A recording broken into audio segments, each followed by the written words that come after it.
নমস্কাৰ মই বন্দিতা ৰপতি চাই আছে DY365 ডিজিটেল অসমৰ ৰাইজে এতিয়াও বুজি পোৱা নাই বিজেপি কেনেকুৱা এটা দল বিজেপিৰ পৰা যদি মুক্তি অসমবাসীয়ে নলয় তেন্তে অসমখন শেষ হৈ যাব বিজেপিৰ বাবে অসমখন এদিন বহিৰাজ্যৰ মানুহৰ হাতলৈ গুচি যাব গভীৰ ষড়যন্ত্ৰ বিজেপি চৰকাৰে ৰচনা কৰি আছে এনে ধৰণৰ বহু বিস্ফোৰক মন্তব্য এবাৰ বিজেপি চৰকাৰৰ বিৰুদ্ধে অসমৰ মুখ্যমন্ত্ৰী হিমন্ত বিশ্ব শৰ্মাৰ বিৰুদ্ধে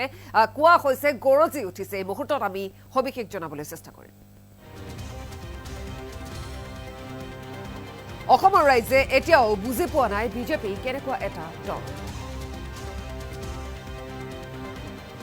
আৰু বিজেপিৰ পৰা যদি মুক্তি অসমবাসীয়ে নলয় তেন্তে অসম শেষ হৈ যাব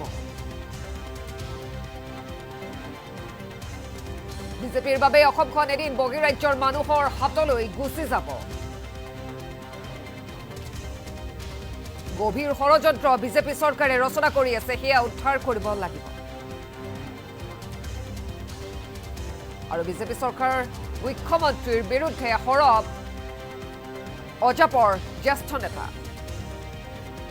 ৰাজ্যবাসীয়ে বুজি পাব লাগিব বিজেপি চৰকাৰৰ আদৰ্শৰ মাজৰ ষড়যন্ত্ৰ আচলতে কি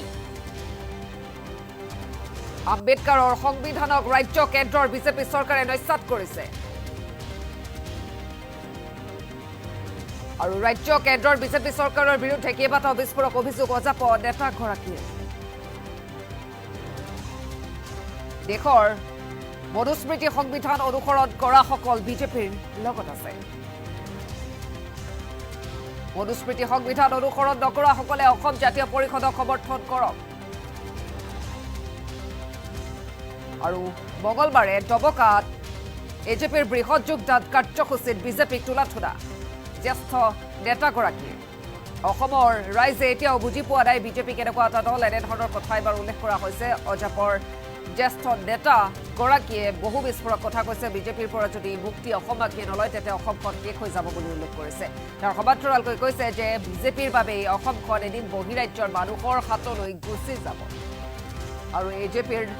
নেতা ৰাজেন গোহাঁই বিস্ফোৰক মন্তব্য আমি এই মুহূৰ্তত শুনিবলৈ পাইছোঁ গভীৰ ষড়যন্ত্ৰ বিজেপি চৰকাৰখনে কৰি আছে গতিকে উদ্ধাৰ কৰিব লাগিব বিজেপি চৰকাৰৰ কবলৰ পৰা অসমবাসীক এনেধৰণৰ মন্তব্য বিজেপি চৰকাৰ মুখ্যমন্ত্ৰীৰ বিৰুদ্ধে সৰব অজাপৰ জ্যেষ্ঠ নেতা ৰাজেন গোহাঁই আৰু তেওঁৰ বহু বিস্ফোৰক কথা কৈছে বহু বিস্ফোৰক মন্তব্য কৰিছে কি কৈছে আমাৰ ওচৰতে বিশেষ মন্তব্য আছে শুনাব বিচাৰিছোঁ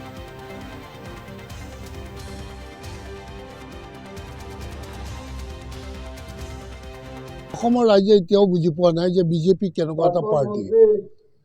এই পাৰ্টিৰ পৰা মুক্তি যদি অসমৰ ৰাইজে অতি সোনকালে নলয়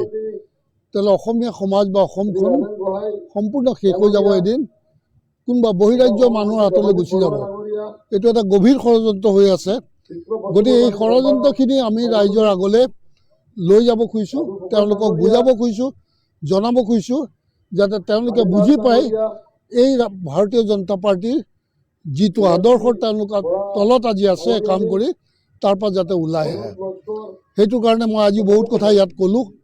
গতিকে মই আজিও আকৌ আহ্বান জনাম যে ভাৰতবৰ্ষত আজি দুখন সংবিধান চলি আছে এখন মনুস্মৃতি আৰু এখন ডক্টৰ ভীমৰাও আম্বেদকাৰে লিখা সংবিধান এতিয়া কথা হ'ল কি মনুস্মৃতিটো এক ভয়ংকৰ সংবিধান তাৰ বিষয়ে বহুত অসমীয়া মানুহে নাজানে বহুতে নাজানে গতিকে আমি এতিয়া মই আজিও কৈছোঁ আপোনালোকৰ এই সভাতে যে যিসকলে মনুস্মৃতি মানে অলপ অধ্যয়ন কৰি লওক যে মনুস্মৃতি কি আৰু ভীমৰাও আম্বেদকাৰৰ সংবিধান কি আৰু ষ্টাডি কৰাৰ পাছত যিসকলে বুজি পাব তেওঁলোকে যদি তাৰ পাছতো ভাৰতীয় জনতা পাৰ্টিৰ লগত থাকে তেতিয়াহ'লে আমি তেওঁলোকক বুজি পাম যে তেওঁলোক মনুস্মৃতি সংবিধানৰ সমৰ্থক আৰু যিসকল ওলাই আহে তেতিয়াহ'লে আমি জানিম যে তেওঁলোক অসম জাতীয় পৰিষদৰ সমৰ্থক তাক বিৰোধ কৰি ওলাই আহিছে গতিকে সি যি ধৰ্মৰে নহওক যি জাতিৰে নহওক সি যদি উচ্চ বৰ্ণৰ হয় জেনেৰেল কাষ্টৰো হয় বা OBC ST SC যোনে নহওক বুজি পোৱাৰ পাছত যদি তাত থাকে তেতিয়াহ'লে ভাবিম যে তেওঁলোক মনুস্মৃতি সমৰ্থক আৰু যদি ওলাই আহে তেতিয়াহ'লে আমি ভাবিম যে তেওঁলোকে মনুস্মৃতিৰ বিৰোধ কৰিছে আৰু অসম জাতীয় পৰিষদৰ লগত যোগদান কৰিছে আৰু নহ'লে ভৱিষ্যতে আমি সেই হিচাপে ব্যৱসায়ীসকলকো তেনেকুৱা দৃষ্টিৰে চাম যে তেওঁলোকে কাক সহায় কৰিছে তোমালোকে যদি অকল ভাৰতীয় জনতা পাৰ্টিক সহায় কৰা মনুস্মৃতি যোনে ফ'ল' কৰিছে তাৰমানে তেওঁলোকে বেপাৰী সংগঠনটোক তোমালোকে মনুস্মৃতি ফ'ল' কৰা, সেইকাৰণে ভাৰতীয় জনতা পাৰ্টীক তোমালোকে সহায় কৰিছা আৰু বাকী চবক সহায় নকৰা, তেতিয়াহ'লে উদূৰ ভৱিষ্যতে সেইখিনিও আমি চিনাক্তকৰণ কৰিম যে তুমি মনুস্মৃতি সমৰ্থন কৰা ব্যৱসায়ীৰ কাৰণে আমাক তোমালোকে সহায় কৰা নাই। আৰু যদি তোমালোকে সমৰ্থন নকৰা তেতিয়াহ'লে অসমৰ ব্যৱসায়ীয়ে অসম জাতীয় পৰিষদকো সমানে সহায় কৰিব লাগিব আৰু তেওঁলোকক বিৰোধ কৰিব লাগিব। এইখিনি মোৰ আপোনালোকৰ মাধ্যমেৰে অসমবাসীলৈ বা ব্যৱসায় সমাজলৈ অনুৰোধ আহ্বান। চাওক, এতিয়ালৈকে বহা নাই, আমাৰ 2 তাৰিখে এটা চিটিং হ'ব।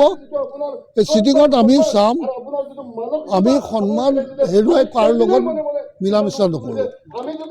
আমি সন্মানক, নিজৰ আত্মসন্মানক বিসৰ্জন কৰি কেতিয়াও আমি মিলা মিছা নকৰোঁ। আমাৰ যিটো প্ৰিন্সিপল আছে, আমাৰ যিটো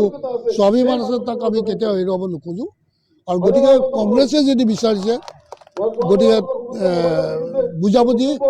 সকলোৱে সন্মান ৰাখি বুজাবুজি হ'ব লাগিব, চিট শ্বেয়াৰিং, আৰু তেতিয়াহে ই ফলৱতী হ'ব, অন্যথা ই ফলৱতী হোৱাৰ সম্ভাৱনা কম। ডেফিনেটলি আমাৰ চৰকাৰ এইখন বদলিলে চৰকাৰ, পুলিচ, প্ৰশাসন চব আমাৰ হাতত আহিব। অহাৰ লগে লগে আমি ৰিইনভেষ্টিগেশ্যন কৰাম, নতুন নতুন অফিচাৰ দি পেলাই, আৰু আচল সত্যটো উদ্ঘাটন কৰি আৰু তেওঁলোকক দোষী শাস্তি দিয়াৰ ব্যৱস্থা কৰিম। 20 বছৰৰ পৰা চাওক, বিজেপিয়ে যেনেকৈ হিন্দু সমাজক বিপথে পৰিচালিত কৰিলে আৰু আমাৰ বদৰুদ্দিন আজমল চাহাবেও মুছলমান সমাজক ধৰ্মৰ দোহাই দি তেওঁলোককো বিপথে পৰিচালিত কৰিলে। আৰু 2টা জনগোষ্ঠীয়ে, 2টা ধৰ্মৰ মানুহে আমি ভুগিব লগা হৈছে। তেওঁ ক'লে নাইকিয়া হৈ নাযায় নহয়। তেওঁৱে দেখোন আমাৰ এই গৰীয়ামৰীয়াসকলক খুলুকীয়া স্থান দি থৈছে। আজি তেওঁলোকক কিয় অপমান কৰিছে? তেওঁ অপমান কৰা তেওঁ অধিকাৰ নাই ন। অসমৰ